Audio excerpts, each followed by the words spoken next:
Everybody, it's the Mad Master here. It's the third attempt to make this video, but oh well. So this video is going to be my thoughts on the whole Jordan Neely death that happened, a little bit ago on a New York subway.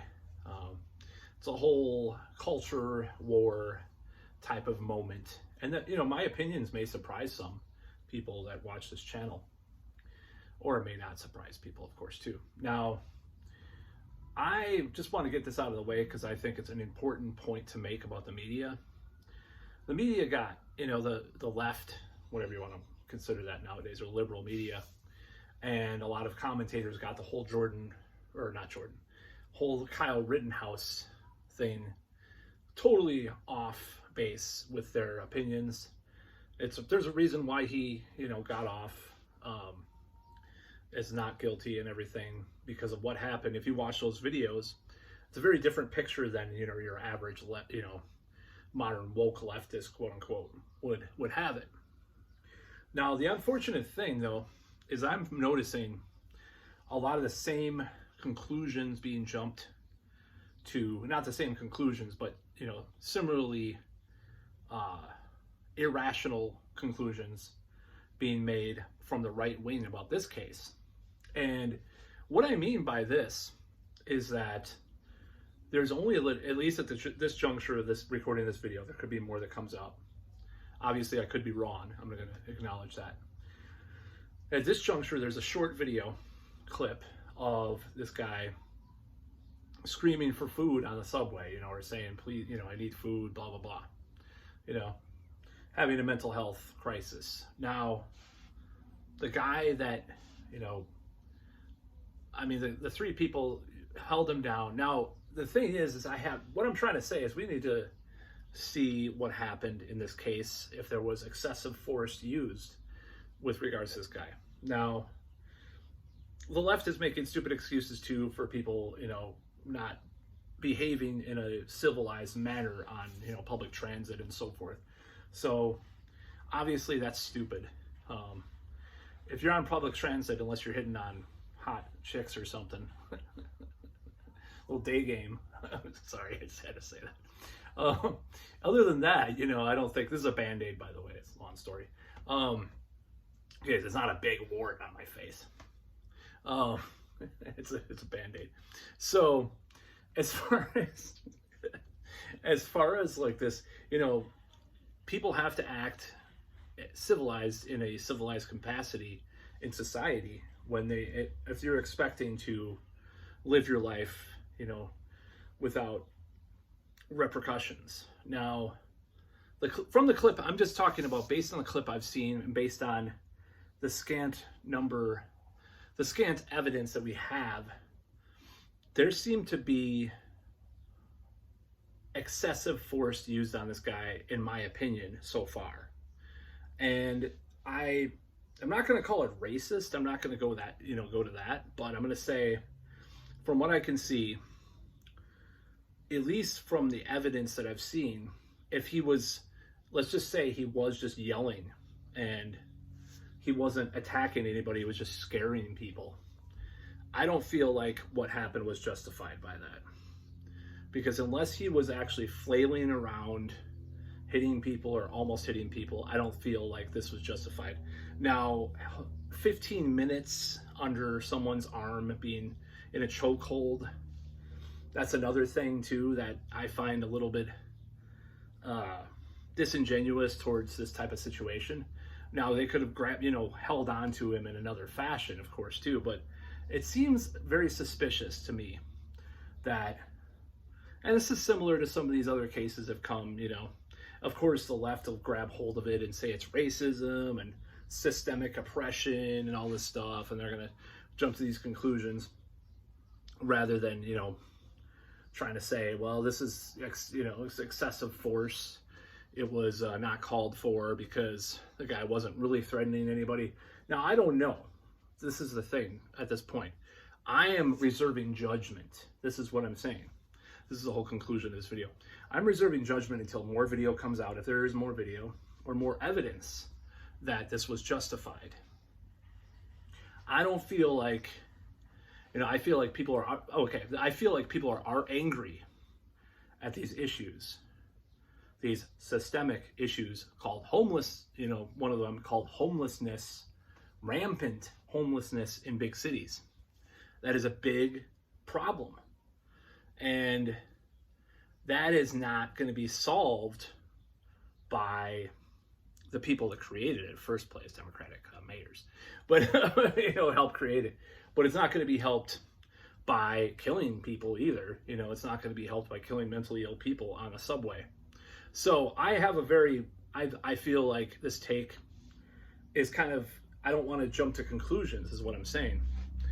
I'm saying that this whole thing, we don't know exactly what happened yet. And people are already on the right is like, oh, you deserve that, And on the left, they're being stupid too. Of course, they're like, I don't think there was mentally ill and people. I got hit by a mentally ill homeless person once. I didn't care. It's like, no, I think you would want to defend yourself. Especially considering certain types of situations. So I don't think it's right on either end. I think both sides need to calm the hell down and look at the evidence and look at what really happened here before you jump in conclusions. It's like the Rittenhouse thing all over again with that. It's like people are like, he crossed state lines. He's a murderer. It's like, well, did you watch the video? Why see he defended himself? You watch all those videos. I think he defended himself to a certain point. Why he was there? Why wasn't a guy there? Well, that's a whole other story, but that's a whole other take. But as far as these people threatening his life, if you watch the video, yes, a bunch of moronic, brainwashed cult members, as I would call them. They're into this cult of the modern left. The right is a cult too, and I hate them as well. A lot of them, of course. There's the MAGA cult, and then there's the blue MAGA, as they call it. They're both cults. They're both stupid. I'm just gonna say. Sometimes the MAGA is making more sense nowadays. Some of them, more moderate MAGA people, or certain libertarians on that side, I'll say. But yeah, I think this is really stupid. I think it's moronic to ascertain anything. I mean, even what I'm saying in this video is kind of moronic, because not moronic, but it's like, it's ill-informed because we don't know what happened with that.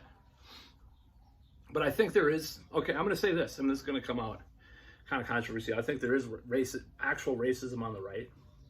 I think there's racism on the left as well.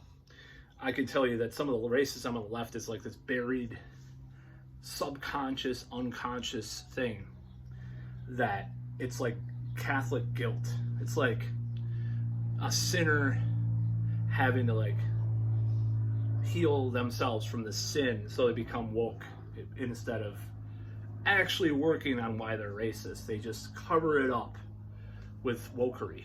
That's what happens on the left. On the right, yeah, a lot of them are racist. Let's face facts. Whether, I mean, both the right and left are equally stupid at this point in our society. I'm just going to say that in a lot of ways, and I'm going to go into some more things in future videos about what I think about this whole stupid conflict with regards to that. But I'm just saying that about this whole Jordan Neely, or is it named Jordan Neely thing, Michael Jackson impersonator who got killed. And I'm not going to say it's racism for him to get killed, but I think there is a culture of, of being fed up with a lot of what's happening. Of course, that does contribute to this, and some of that may have some racism in it. Now, the problem is with these governments and these cities, is there is not enough real solutions to this problem. Instead of, I live in a most liberal city in the Midwest, okay? And, what are they building? New condos, I'm not saying they should build things for homeless people. I'm just saying they don't really, underneath it all, I think, really care about people in the same way that they pretend to. Because they will build these super expensive condos and apartments that I couldn't afford, honestly. Like, I couldn't afford this shit. I mean, my lifestyle is a little bit careless at times with money too, but still, I couldn't afford a $2,000 a month, $2,500 a month, one bedroom apartment. Uh, and that's insane. But yet they're building these types of things like New York and, like, you know, Los Angeles to a lesser extent. I've heard Los Angeles is a little bit better about that. San Francisco obviously is bad. You know, if these cities really cared about their homeless problem, they would do something substantial about it. Now, I don't like the Giuliani solution to things because I'm more of a libertarian, civil libertarian. But at the same time, the far leftist solution is not working. But I think it's a cover for what a lot of what these people are already doing. You know, this gentrification and everything that they're doing. It's like, on one hand, will be a gentrifying hand, like building $2,500 apartments, and the other hand, say, we really care about the homeless people. Let's do like free whatever. No, you really don't want to get rid of this. You don't really want to look at it. There's books written about this that kind of think about this like outside the box take on it, just like Schellenberger's book and some other books like that. But yeah, it's stupid. It's dumb to expect this. You know, things were going so well.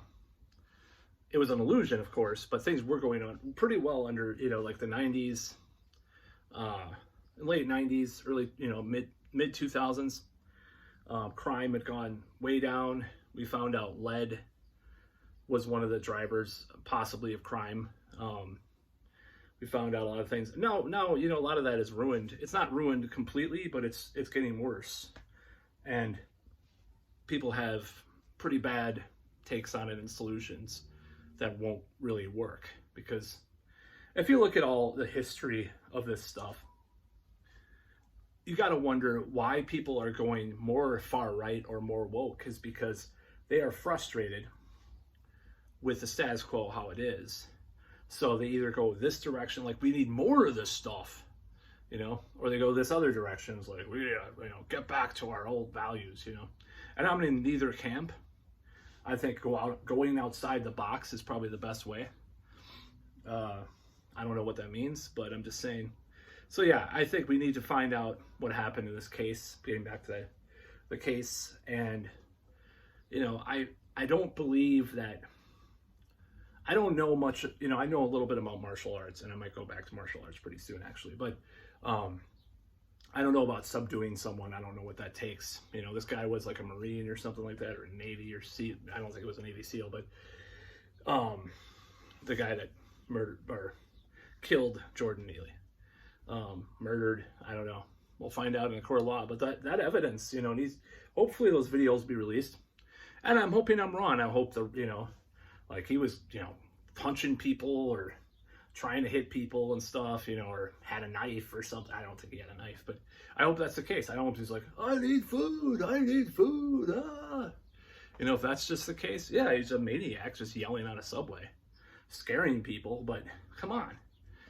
A lot of people yell places and don't have to kill them, so that's about all.